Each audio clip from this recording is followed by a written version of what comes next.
سے حدیث سماعت کر رہے ہیں اور آج ہمارے اس کتاب سے حدیث نمبر جو ہے 439 ہے۔ اس روایت کو امام مسلم بھی کتاب الفضائل کے اندر لے کر آئے ہیں۔ حضرت سیدنا ابو موسیٰ اشعری رضی اللہ تعالیٰ عنہ سے روایت ہے۔ فرماتے ہیں نبی کریم صلی اللہ علیہ وسلم نے ارشاد فرمایا، جب اللہ تبارک و تعالیٰ کسی قوم کے ساتھ رحمت کا ارادہ فرماتا ہے تو اس قوم کے نبی کو ان سے پہلے اٹھا لیتا ہے، یعنی کہ اس کا وصال ہو جاتا ہے اور نبی کو اس قوم کے لیے پیشوا بنا دیتا ہے۔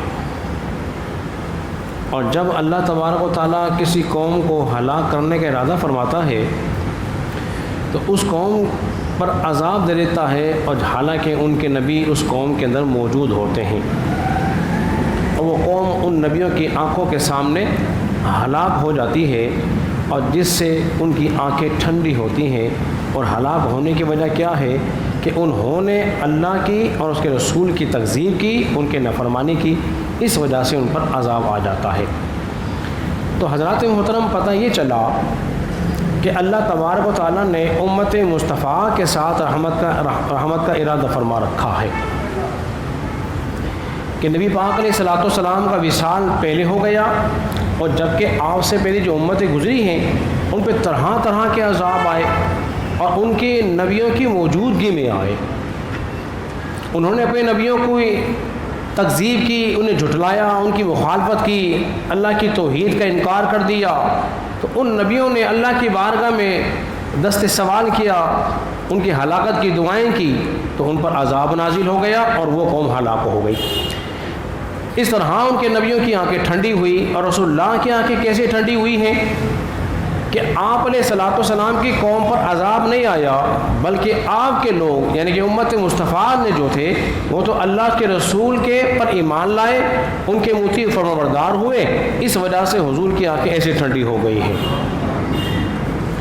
دیکھیے جب فتح مکہ ہوا، اور فتح مکہ کے دن جو وہ کفار مکہ جو مسلمانوں کے مخالف تھے ڈر رہے تھے، نہ جانے آج ہمارے ساتھ کیا شروع کیا جائے گا، لیکن نبی پاک علیہ الصلوۃ والسلام نے سب کو معاف فرما دیا، اور پھر وہ دار اسلام میں داخل ہو گئے۔ اس طرح رسول اللہ صلی اللہ علیہ وسلم پر ایمان لے آئے۔